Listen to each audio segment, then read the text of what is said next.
We can be obsessed with interpreting the creation days of Genesis chapter 1 in our way, or we can be obsessed with studying how God and the Holy Bible interpret the creation days of Genesis chapter 1.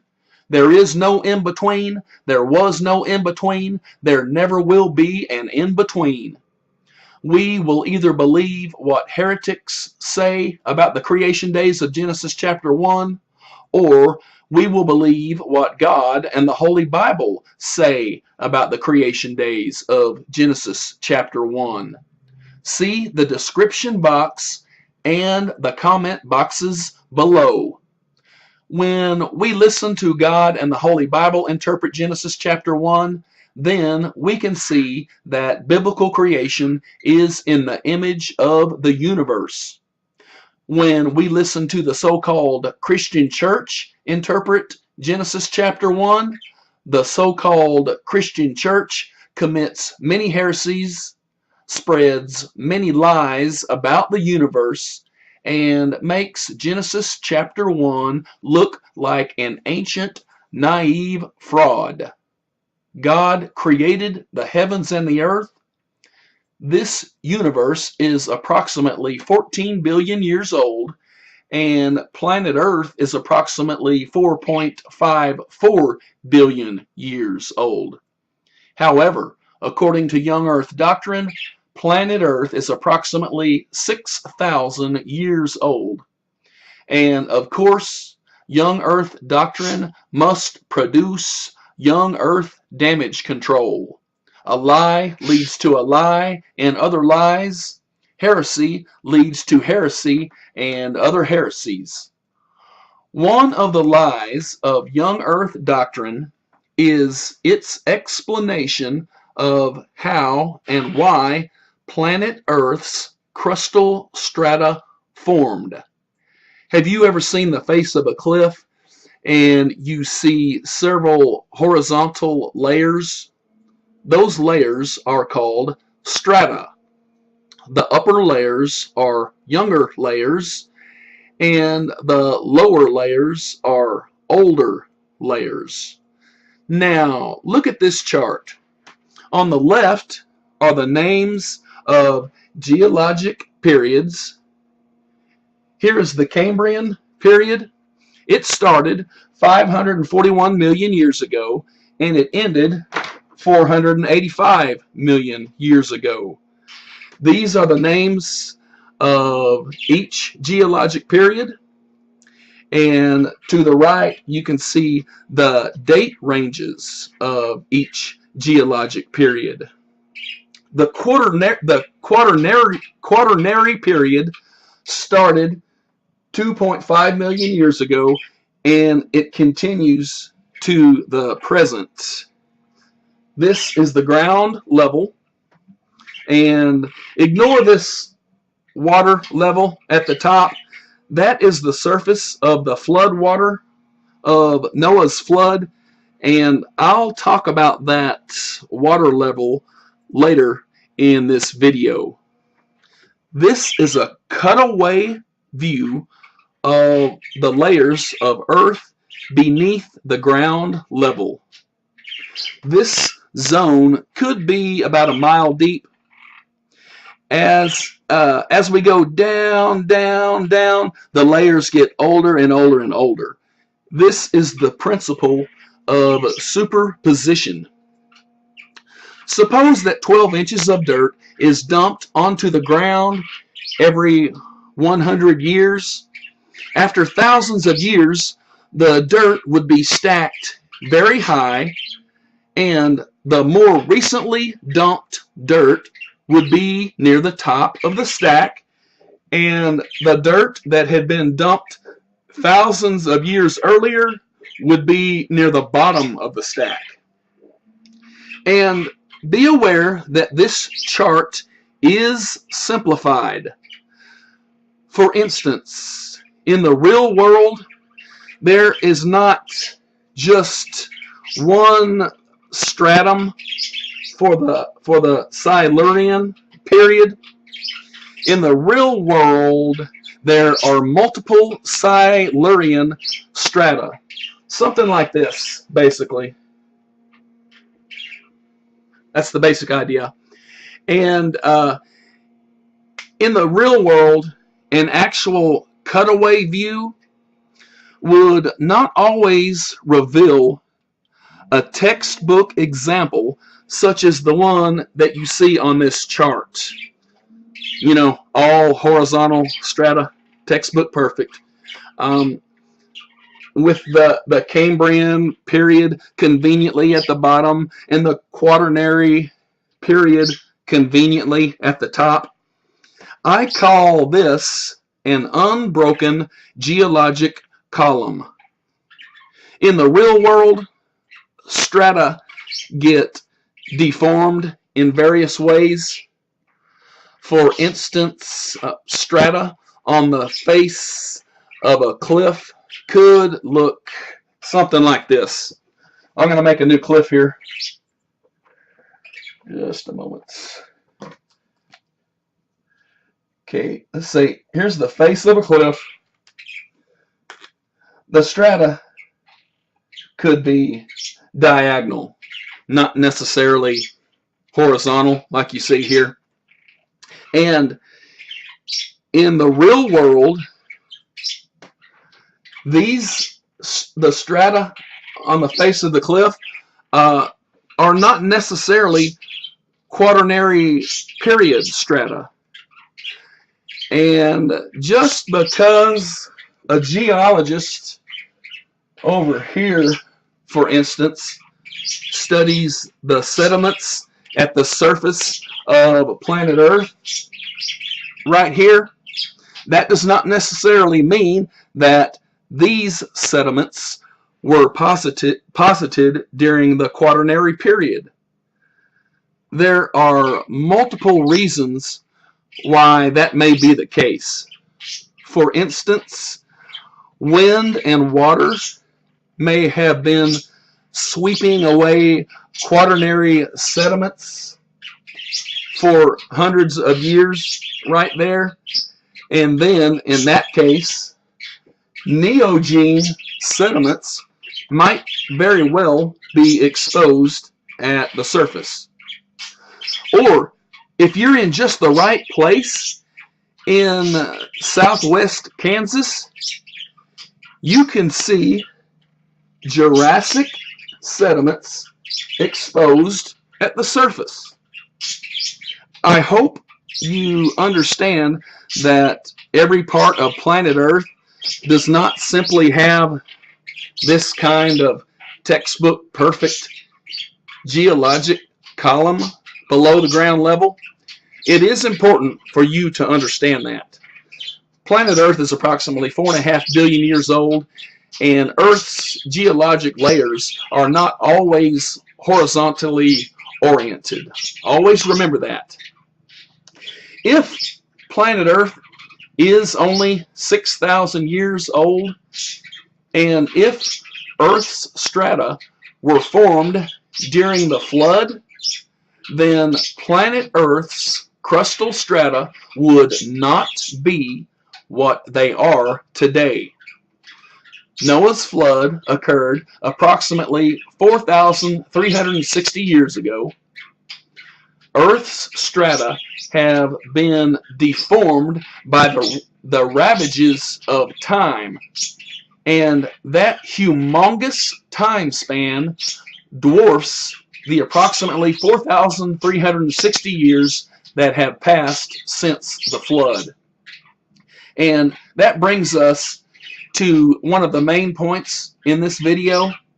How and why do young Earth adherents claim that Earth's strata were formed by the flood waters? Here's the deal. Remember this flood level, the waves at the top. That is the surface of the flood waters when the flood reached its maximum depth over the peaks of the highest mountains in the flood zone. Here's a mountain, and the flood waters are above it. See Genesis 7:19. So here we are. The flood waters are covering the highest mountains in the flood zone, and the young earth adherents claim that the ground basically got so saturated with water that it turned into quicksand from here all the way down to here. First of all, consider this fact. If the ground got turned into quicksand, then mountains would have turned into quicksand, and then mountains would have oozed down to the level of the rest of the alleged quicksand. However, after the flood waters abated in Genesis 8:3, Noah's Ark came to rest on a solid mountain in Genesis 8:4.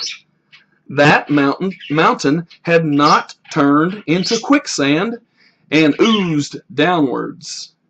That fact is yet another indicator that the so-called quicksand doctrine is a false doctrine. And the main portion of that false doctrine is the claim that dead animals sank into the alleged quicksand. The young earth adherents claim that the alleged quicksand was 1 mile deep in places, or if they find a place where strata are 100 miles deep, then they will claim that the quicksand was 100 miles deep in that area. You see this geologic column? If it indeed did exist as such a picture-perfect geologic column, it could be 1 mile deep or 2 miles deep. In some places, it could be even 100 miles deep. But let's suppose that this geologic column is exactly 1 mile deep. The young earth adherents claim that this 1 mile zone of solid ground got turned into a 1 mile zone of quicksand, and they claim that dead animals sank to the bottom of the floodwaters, and they claim that the corpses of those animals sank into the quicksand. Actually, dead animals float for some time, and fish eat those animals' corpses, but let's ignore those points for purposes of discussion. Let's actually suppose, for instructional purposes, that all animals sank to the bottom of the flood waters, and let's suppose that their corpses sank into a zone of quicksand that young earth adherents claim existed. Not that such a zone of quicksand actually existed, just suppose that it did. If this was quicksand, and if animals' corpses actually sank into the quicksand, then all of the dead animals would have sunk to the bottom of the quicksand. But that is not what the young earth adherents claim happened. You see, fossils of animals are found throughout these strata at different levels, and people with a young earth agenda are attempting to explain that fact. And this is where it gets ridiculous. The young earth adherents claim that some animals sank this far, and that some animals sank this far, and that some animals sank this far. They teach a false doctrine. Now, let's talk about all of this. Remember, this is ground level. These are man-made structures that men built before the flood. Now let me show you a 28-foot long Triceratops. I'm going to put him about right here. And here is a 2-foot long Fedexia. And over here, I'll put a 3-foot long Lystrosaurus. That Lystrosaurus is not a dinosaur. God created those before God created the earliest dinosaurs. And remember, these particular animals had been dead for tens of millions of years by the time of the flood, which was just a local flood. But young Earth adherents claim that those animals were alive and well on planet Earth when Noah and his family and animals went on the ark. Young Earth adherents claim that dinosaurs were on the ark, but dinosaurs had already gone extinct by the time of the flood. Young Earth adherents claim that Lystrosaurus sunk this far, about right here. And young Earth adherents claim that Triceratops sank about this far. And young Earth adherents claim that Fedexia sunk about that far. That really doesn't make any sense, does it? All animals should have sunk to the very bottom of the quicksand, but young Earth has to come up with some sort of explanation, and this is what they actually claim. And you should also note that if the ground had turned into quicksand, these man-made structures would have sunk all the way to the bottom of the quicksand. But we do know of structures that were built before the flood. They did not sink into the quicksand because the quicksand doctrine is a false doctrine. There was no such quicksand scenario. There was probably a little quicksand here and there, but not 1 mile deep. Young Earth adherents know that animals' fossils are found throughout Earth's strata, and those young Earth adherents have claimed that different animals sank to different depths in the quicksand. They teach many false doctrines.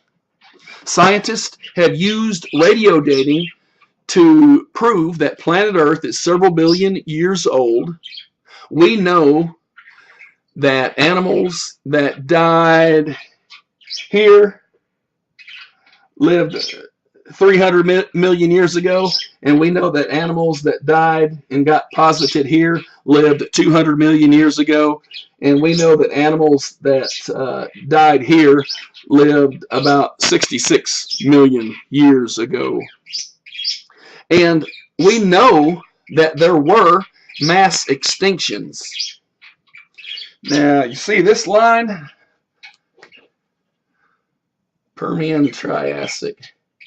This line marks the zone where the Permian Triassic extinction occurred approximately 252 million years ago.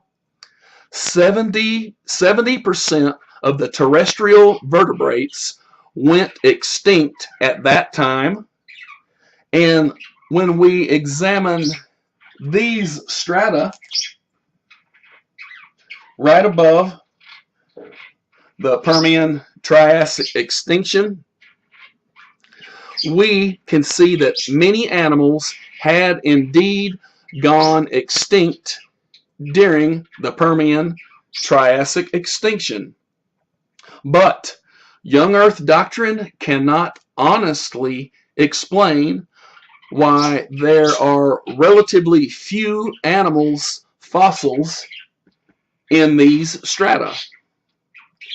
Young Earth adherents just have to say that relatively few dead animals tended to stop sinking in the quicksand in these strata.